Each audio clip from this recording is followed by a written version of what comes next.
ஒன்றிய பாஜக அரசாங்கம் துணை சுகாதார நிலையங்கள், ஆரம்ப சுகாதார நிலையங்கள், வட்டார மருத்துவமனைகள், மாவட்ட மருத்துவமனை அனைத்தையுமே தனியார் மயமாக்குகிறது. பொது சுகாதாரத்துறையை பொது மருத்துவமனை தனியார் மயமாக்குவது ஏற்புடையது அல்ல. இது ஏழை எளிய மக்களை பாதிக்கும். எனவே அது முற்றிலுமாக கைவிடப்பட வேண்டும். அதே போலவே முதுநிலை மருத்துவ மாணவர்கள் மாவட்ட மருத்துவமனையில் 3 மாதங்கள் கட்டாயமாக வேலை செய்ய வேண்டும் என டிஸ்ட்ரிக்ட் ரெசிடென்சியல் புரோகிராமை ஒன்றிய அரசு கொண்டு வந்திருக்கிறது. இது இளம் மருத்துவ வேலைவாய்ப்பை முற்றிலுமாக பறித்துவிடும். இன்னைக்கு எல்லா மாவட்ட மருத்துவமனையும் வேக்கன்சி இருந்தால் நிரந்தரமாக மருத்துவரை போடணும். பிஜி முடிச்சுட்டு யாராவது வேலை இல்லாமல் இருக்காங்க, எம்பிபிஎஸ் படிச்சுட்டு வேலை இல்லாமல் இருக்காங்க. அவர்களை மருத்துவமனை நியமிப்பதற்காக முதுநிலை மருத்துவ படிப்பு படிக்கக்கூடிய மாணவர்கள் 3 மாதம் போய் மாவட்ட மருத்துவமனை கட்டாயம் சேவை செய்யினாங்க.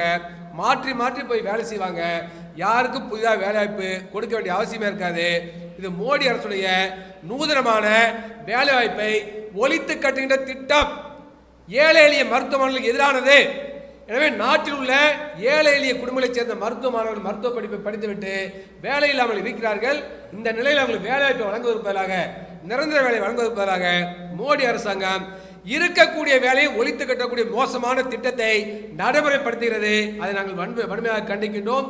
அதுபோல வெளிநாட்டில் சென்று மருத்துவம் படிக்கக்கூடிய மாணவர்களும் மிகப்பெரிய சிரமங்களுக்கு மோடி ஆட்சியில் உள்ளாயிருக்கிறார்கள். அந்த சிரமங்கள் எல்லாம் போக்கப்பட வேண்டும். தேசிய மருத்துவ ஆணையம் என்பது கூட்டாட்சி கோட்பாட்டுக்கு எதிராக இருக்கிறது, மாநில உரிமைகளுக்கு எதிராக இருக்கிறது. தேசிய மருத்துவ ஆணையம் மூலமாக இன்றைக்கு இந்துத்துவா திட்டம் நாடு முழுவதும் நடைமுறைப்படுத்தப்படுகிறது. தனியார் மருத்துவமனைகள் ஊக்கப்படுத்தப்படுகிறது. அரசு மருத்துவமனைகள் தனியார் மயமாக்கப்படுகிறது. எனவே தேசிய மருத்துவ ஆணைய சட்டத்தை இந்தியாவில் இந்து ராஷ்டிராவை உருவாக்குவதற்கான ஒரு மருத்துவ கல்வியை, மருத்துவ திட்டத்தை உருவாக்குவதற்காக ஒன்றிய அரசாங்கம் உருவாக்கி இருக்கிறது. எனவே தேசிய மருத்துவ ஆணையம் என்பது கூட்டாட்சி கோட்பாட்டோடு மாநில உரிமையை காக்கக்கூடிய ஊழலற்ற, ஏதேச்சதிகாரம் இல்லாத, ஜனநாயகபூர்வமாக செயல்படக்கூடிய ஒரு மதச்சார்பற்ற அமைப்பாக செயல்பட வேண்டும். அதற்கு ஏற்ப தேசிய மருத்துவ ஆணையம் மாற்றி அமைக்கப்பட வேண்டும் என்ற கோரிக்கை நாங்கள் வைத்திருக்கின்றோம். அதேபோல தேசிய கல்விக் கொள்கை 2020 முற்றிலுமாக திரும்ப பெற வேண்டும்.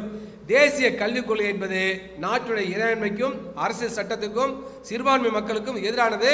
அது தாழ்த்தப்பட்ட மக்களையும் பிற்படுத்தப்பட்ட மக்களையும் அவரவர் சாதி தொழிலை செய்ய என்று ஊக்கப்படுத்தக்கூடிய திட்டமாகும் தேசிய கல்விக் கொள்கை 2020.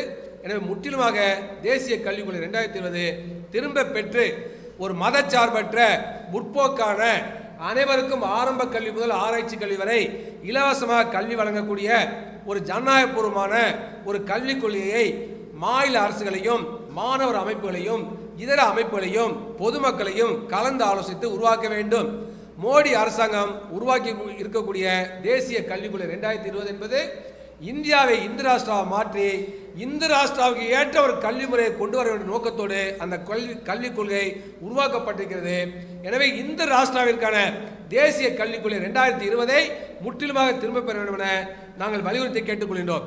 அதே போலவே இன்றைக்கு பார்த்தீங்கன்னாக்க மருத்துவ சேவைத்துறையில் கூடுதலாக ஒரு மதவாதத்தை திணிக்கிறது. அண்மையில் 2 நாட்களுக்கு முன்பாக ஒன்றிய அரசாங்கம் உத்தரவை பிறப்பித்திருக்கிறது. நாடு முழுவதும் பிறக்கக்கூடிய புதிய குழந்தைகளுக்கு அவருடைய மதத்தை, குடும்ப அடிப்படையில் மதத்தை பதிவு செய்வதற்கு பதிலாக தாய் தந்தையுடைய மதத்தை தனித்தனியாக பதிவு செய்ய வேண்டும் சொல்லி மோடி அரசாங்கம் உத்தரவு போட்டிருக்கு. இது ஏற்புடையதல்ல. பல பேர் மதம் கடந்து திருமணம் செய்திருக்கிறார்கள். அவ்வாறு கிட்ட பொழுது எதுக்காக நீ அம்மாவுடைய மதம் என்றா அப்பாவுடைய மதம் தனித்தனியாக பதிவு செய்யணும், எதுக்காக கொண்டு வர்ற? எதுக்காக குழந்தைகளை அவ்வாறு வகைப்படுத்த வேண்டும்? எனவே இது அரசியல் உள்நோக்கத்தோடு மதவாதத்தை திணிக்கக்கூடிய வகையில், தன்னுடைய இந்துத்துவ மதவெறி அரசியலை திணிக்கக்கூடிய வகையில் மோடி அரசாங்கம் பிறக்கின்ற குழந்தையுடைய தாய் தந்தையுடைய மதத்தையும் தனித்தனியாக பதிவு செய்ய வேண்டும் என உத்தரவு போட்டிருக்கிறது. இதை நாங்கள் வன்மையாக கண்டிக்கின்றோம். எனவே நாட்டினுடைய நவீன அறிவியல் மருத்துவத்தை காக்க வேண்டும் சொன்னால், மருத்துவத்துறை பணியாளருடைய உரிமையை காக்க வேண்டும் சொன்னால், ஒப்பந்த முறை முற்றிலுமாக ஒழித்து கட்டப்படும் என்று சொன்னால், அனைவருக்கும் நிரந்தரமான வேலைவாய்ப்பு வழங்க வேண்டும் சொன்னால், ஆசா தொழிலாளர் உட்பட அனைத்து தொழிலாளர்களுக்கும் குறைந்தபட்ச ஊதியமாக 26,000 ரூபாய் வழங்க வேண்டும் சொன்னால், மோடி ஆட்சியை விட்டு அகற்ற வேண்டும்.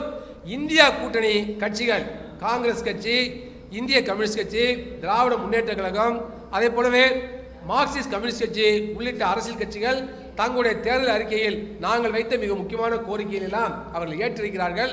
எனவே இந்தியா கூட்டணி ஆட்சிக்கு வர வேண்டும். மதவெறி பிடித்த மோடி ஆட்சியை விட்டு அகற்ற வேண்டும். எனவே அதற்கேற்ப தமிழ்நாட்டு வாக்காளர் பெருங்குடி மக்கள் இந்தியா கூட்டணிக்கு மகத்தான ஆதரவை தர வேண்டும் என நாங்கள் கேட்டுக்கொள்கின்றோம். நாடு முழுவதும் அனைவருக்கும் கல்வி, அனைவருக்கும் வேலை, அனைவருக்கும் மருத்துவ வசதி, அனைவருக்கும் நலவாழ்வு என்பதனை அடிப்படை உரிமையாக மாற்ற வேண்டும் சொன்னால் மதச்சார்பின்மையும் அரசியல் சட்டத்தையும் ஜனநாயகத்தையும் காக்க வேண்டும் சொன்னால் மோடி ஆட்சியை விட்டு அகற்ற வேண்டும். இந்தியா கூட்டணிக்கு தமிழ்நாட்டு வாக்காளர் பெருமக்கள் ஆதரவு தர வேண்டும் என சமூக சமத்துவத்திற்கான டாக்டர்கள் சங்க சார்பாகவும் தமிழ்நாடு மருத்துவத்துறை பணியாளர் கூட்டமைப்பு சார்பாகவும் அனைவரையும் வேண்டி விரும்பி கேட்டுக்கொள்கின்றோம்.